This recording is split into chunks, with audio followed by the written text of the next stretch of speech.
السلام عليكم ورحمة الله. ازيكم يا حبايبي؟ عاملين ايه؟ اللهم صل وسلم وبارك على سيدنا محمد.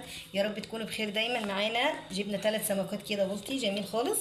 نبدأ ان احنا بصوا ما شاء الله فتحناه ونضفناه تنظيفة تماما هي زي ما انتم شايفين. طبعا مش تفتحها للاخر كده علشان الحشو مش يقع منها. واروح جايبه السكينه معايا واروح فاتحه فتحه بسيطه من هنا ومن هنا علشان ايه؟ حتى لو كبير معاكي يبقى السوا يبقى فيه حلو اهو ما شاء الله كده اهو. وبرده نفس النظام برده مش نفتحها للاخر علشان الحشو. لو مثلا السمكه بصوا يعني فرشاحه خالص زياده عن اللزوم كده بالعربي كده تبقى ايه الحشو يوجع منها والزيت بقى ايه يقع في الايه الحشو كده. فاحنا نفضل ان احنا مش نفتح السمكه للاخر. يبقى ما شاء الله سمك جميل ويعني سعره ما شاء الله حلو يعني. هروح فاتحه برده كده فتحه وبرده فاتحه كده. يبقى احنا كده مع بعض فتحنا السمك 3 سمكات معانا هما ونضفناه تنظيفه تمام. تعالوا بقى نقول لكم على الحشو بتاعه السهل البسيط.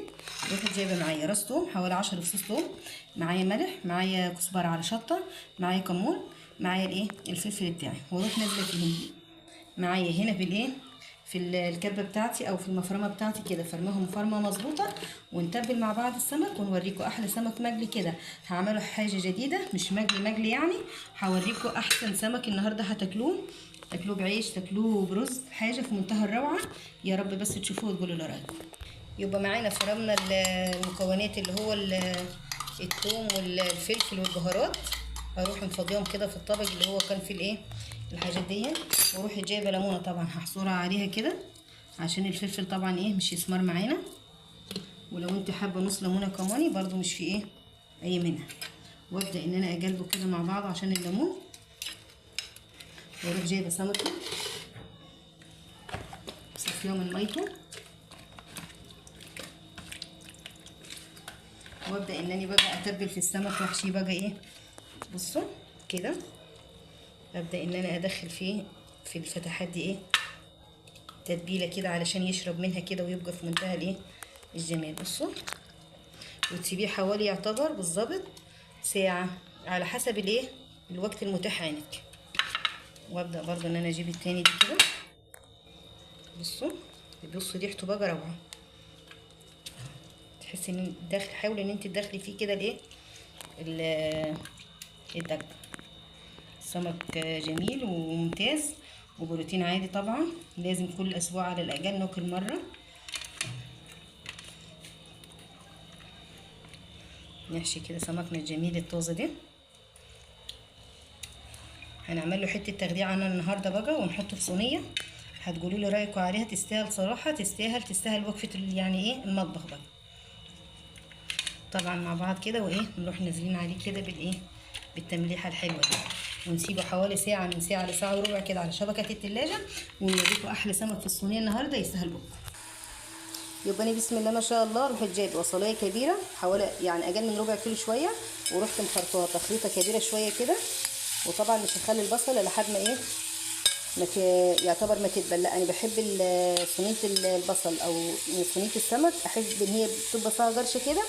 فالبصل بيكون من كتر قرشه بيتجل معانا التخديعه. وروح الضربه معايا زي كيلو الا ربع او نص كيلو طماطم على حسب ما انت عايزه. عايزه التخديعه تبقى تقيله مش مشكله. عايزه التخديعه تبقى خفيفه ممكن تقللي في الايه في الطماطم عادي. واستني يعتبر يا دوب بس تهدى بس دقيقتين 2 ونروح نازلين بالطماطم على البصله.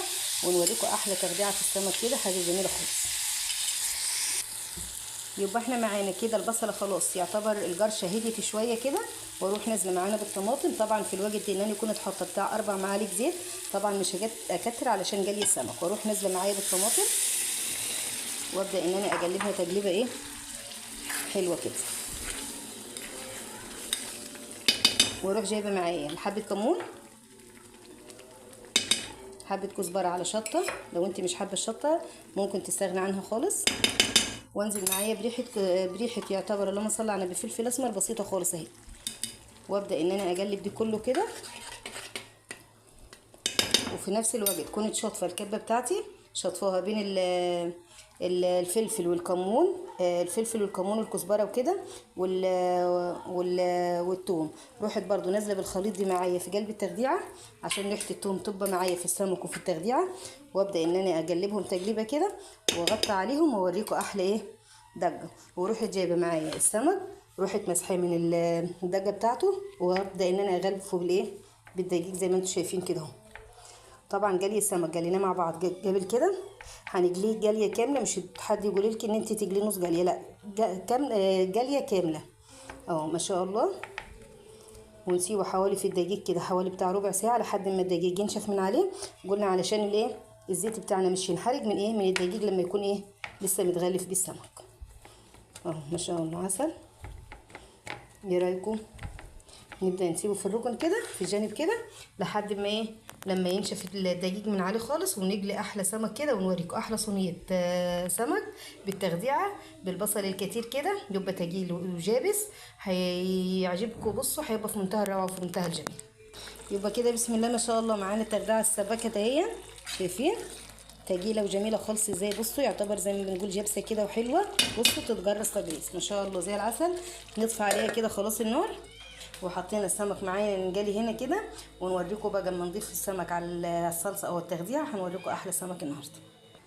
يبقى كده بسم الله ما شاء الله خلاص كده جالينا السمك. بصوا جاليه بصوا جميل اصفر وزي العسل كده، علشان ايه الدقيق بتاعه مش محروق ولا اي حاجه.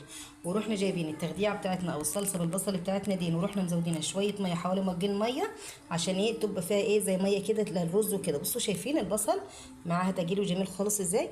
نروح نازلين معاها في على الايه على السمك كده، شايفين المنظر. ونبدا ان احنا نحط في الصينيه من الباقي كده. ايه رايكم في المنظر الجميل ده؟ شايفين هي بصوا انا بعمل لكم كل حاجه يعني طازه كده.